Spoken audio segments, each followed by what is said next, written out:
পটলের অনেক তরকারি তো খেয়ে ফেলেছি, কিন্তু এই তরকারিটা মনে হয় কেউ কোনোদিন রান্না করেনি। তার জন্য পটল তো লাগছে, একটু বড় সাইজের পটল নিয়ে খোসা ছাড়িয়ে নিচ্ছি আর অল্প অল্প করে খোসাগুলোও রেখে দিচ্ছি। তারপর দুদিকের মাথা কেটে পটলগুলো সামান্য পরিমাণ চিড়ে নেব, নাহলে তেলের মধ্যে দিলেই ফাটতে শুরু করে দেবে।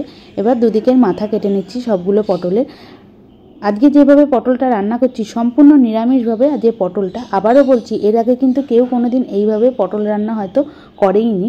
তার জন্য অল্প পরিমাণ সাদা তেলে পটলগুলো হালকা লাল করে ভেজে নিচ্ছি। পটলটা দেওয়ার সাথে সাথে সামান্য পরিমাণ লবণও দিয়ে দিলাম, যাতে পটলগুলো তাড়াতাড়ি নরম হয়ে যায়। বেশি তেলে পটলগুলো ভাজছি না, কারণ পটল ভাজার তেল এমনিতেই কালো হয়ে যায়। এবার মিক্সির জার নিয়েছি, জারের মধ্যে দিয়ে দিলাম গুঁড়ো দুধ।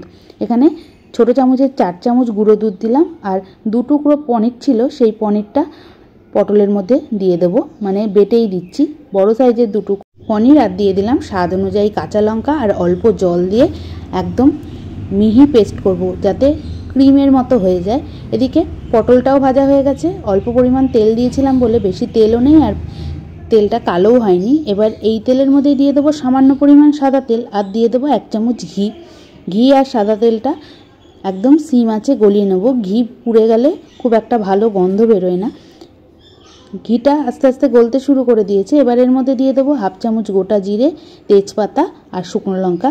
ফোড়নটা কিছুক্ষণ ভাজার পর এর মধ্যে দিয়ে দিচ্ছি 1 চামচ গ্রেট করা আদা। আমি বেটে দিইনি, গ্রেট করে দিয়েছি, তাতে মুখে পড়লে খেতে ভালোই লাগবে। আদাটা দিয়ে মিডিয়াম আঁচে 1 থেকে 1.5 মিনিট মতো ভেজে নিচ্ছি। তারপর দিয়ে দেবো বেটে রাখা পনির। পনিরটা দিয়ে খুব ভালো করে মিশিয়ে নেব। মিডিয়াম আঁচেই রান্না করব, নাহলে পনির কড়াইয়ের গায়ে লেগে যাবে। এবার মিক্সির জার ধোয়া জল সামান্য পরিমাণ দিয়ে খুব ভালো করে কষিয়ে নিচ্ছি। এভাবে পটল রান্না করলে যারা পটল খেতে চায় না তারাও কিন্তু চেটেপুটে খেয়ে নেবে। এবার সামান্য পরিমাণ দিয়ে দিলাম কাশ্মীরি লঙ্কার গুঁড়ো, যাতে কালারটা খুব সুন্দর আসে। আর এর মধ্যে হলুদ দেব না, দিয়ে দেবো স্বাদ অনুযায়ী চিনি আর লবণ। প্রথমেই দিয়ে দিলাম সামান্য পরিমাণ লবণ, আর দিয়ে দেবো চিনি, দিয়ে খুব ভালো করে কষিয়ে নিচ্ছি। আস্তে আস্তে মশলা থেকে তেল বার হতে শুরু করে দিয়েছে। এবার এর মধ্যে দিয়ে দেবো ভেজে রাখা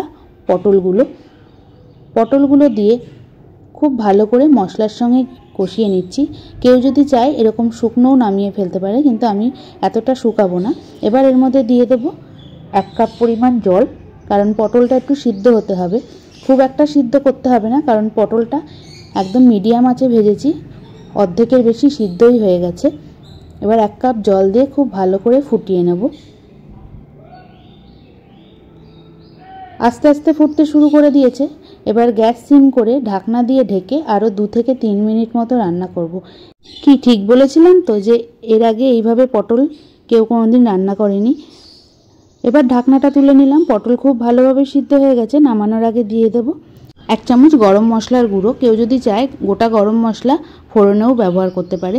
এবার কিছুক্ষণ মতো মিশিয়ে আমি গ্যাস বন্ধ করে দিচ্ছি। তাহলে তৈরি হয়ে গেল পনির বাটায় পটল। আশা করছি রেসিপিটা ভালো লাগলো। দেখা হবে অন্য কোনো নতুন রান্না নিয়ে।